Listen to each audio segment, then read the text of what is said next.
ஏன்னா என்ன நம்மளுடைய விவசாயிகள் இந்த பொங்கல் என்பது பாத்தீங்கன்னா முதல்ல நாம இங்க பார்க்கக்கூடிய அந்த சூரிய பகவான் யாரு சொல்றோம்? ஞாயிறை போற்றுதல். அடுத்தது ஆதித்யன்னா உங்களுக்கு தெரியும், ஆதித்யனாலே இறைவன் தான்.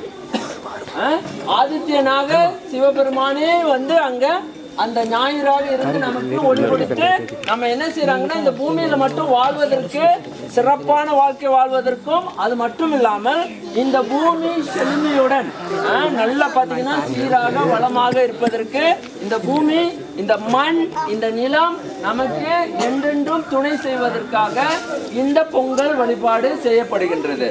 இந்த பொங்கலுடைய சிறப்பு என்ன தெரியுமா? உலகத்தில் உள்ள யாரும் இந்த திருவிழாவை கொண்டாடலாம்.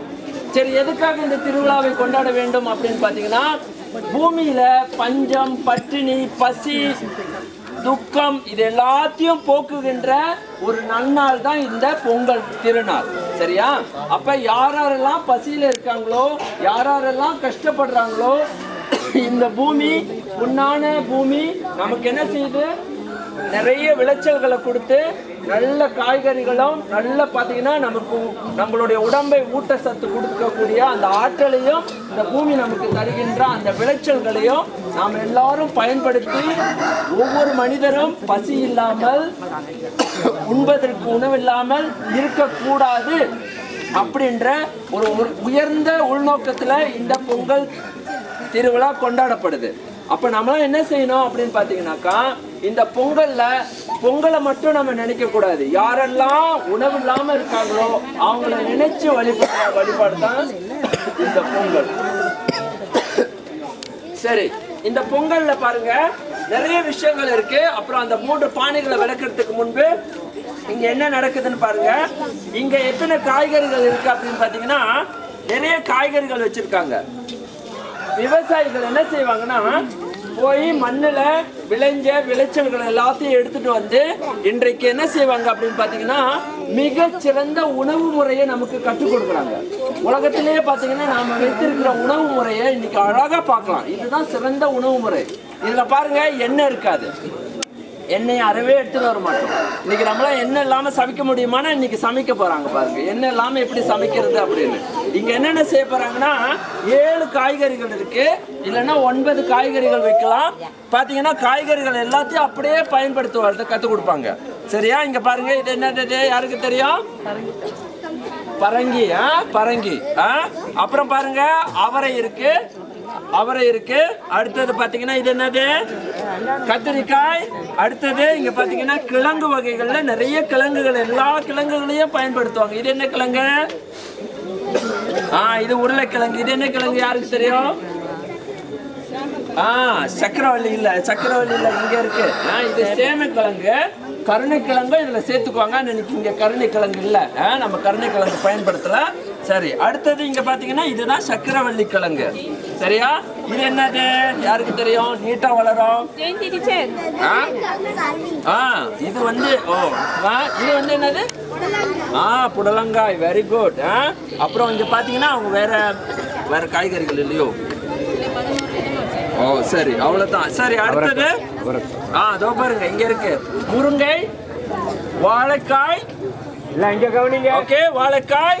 இந்த மாதிரி நம்ம என்ன செய்யலாம்னா, கிடைக்கக்கூடிய காய்கறிகள் எல்லாத்தையும், விளைஞ்ச காய்கறிகள் எல்லாத்தையும் எடுத்துட்டு வருவாங்க. இந்த விளைஞ்ச காய்கறிகள் எல்லாம் இப்படி வச்சு ஏன் இந்த பூஜை செஞ்சோம் அப்படின்னு பாத்தீங்கன்னா, முதல்ல எதுக்காக இந்த பூஜை செய்யறோம் சொல்லுங்க பாப்பா.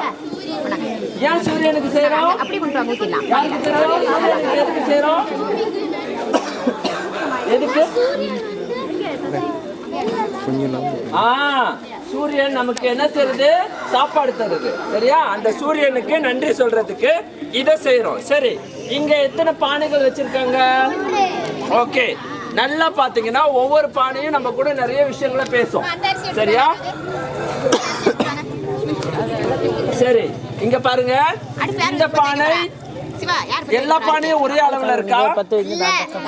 எல்லா பானையும் ஒரே அளவுல இல்ல, அத முதல்ல கவனிக்கணும். சரி, இது என்ன பானை அப்படின்னு பாத்தீங்கன்னா, இந்த பானை சிறிதாக இருக்கு, இது ரொம்ப பெரிய பானையா இருக்கு. பாத்திருக்கீங்களா? இங்க பாக்குறீங்களா? இது பெரிய பானையா இருக்கு. இது பாத்தீங்க பானை அகண்டு இருக்கு. அதோட வாயில் வந்து அகண்டு இருக்கு. சரி, இப்போ என்ன நடக்குதுன்னா இங்க அப்படியே கொஞ்சம் இது பண்ணுங்க. அப்புறம் அவங்க கொளுத்து, அதாவது பாத்தீங்கன்னா அந்த நெருப்பை வந்து கொளுத்திட்டு, சரி இங்க பாத்தீங்கன்னா என்னென்னலாம் கட்டியிருக்காங்க பாருங்க. அந்த பொங்கலுக்கு பேரு சர்க்கரை பொங்கல், இந்த பொங்கலுக்கு பேரு பால் பொங்கல், இதுக்கு பேரு காய்கறி கதம்ப பொங்கல். சரியா? காய்கறி கதம்பம் அப்படின்னா காய்கறி கூட்டு பொங்கல். இந்த காய்கறிகள் எல்லாம் வச்சு இதை செய்ய போறாங்க. அப்ப 3 பொங்கல் வைப்பாங்க. சரி, இந்த 3 பொங்கலை வைக்கும் போது இங்க பாருங்க, 2 பொங்கல்ல ரொம்ப முக்கியமான பொங்க பானையில 2 விஷயம் கட்டியிருக்காங்க. ஒண்ணு இங்க என்ன கட்டியிருக்காங்க? மஞ்சள். அங்க திருப்பி கட்டியிருக்காங்கன்னு நினைக்கிறேன். இஞ்சி இங்க வரணும், அங்க மஞ்சள். சரியா கட்டியிருக்கீங்களா? சரி, ஓகே.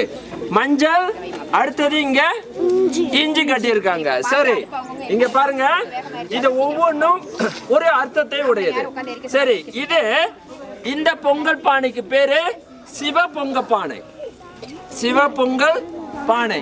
அது இந்த பானைக்கு பேரு சக்தி பொங்கல் பானை. சரியா? சக்தி பொங்கல் பானை.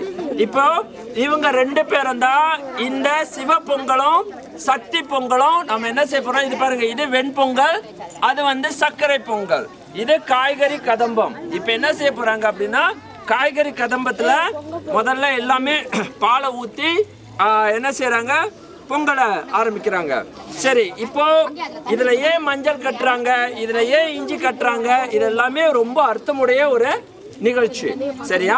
இப்போ அத பிறகு நம்ம வந்து வேற வகுப்புல சொல்றேன். பெரியவங்களுக்கு வேணா அதை விளக்குறேன், எதுக்காக அப்படின்னு, இந்த மாதிரி ஒரு அழகான ஏற்பாடு எதுக்காக இருக்கு அப்படின்னு. சரி, கொஞ்சம் போயிருங்க, கொஞ்சம் பின்னால.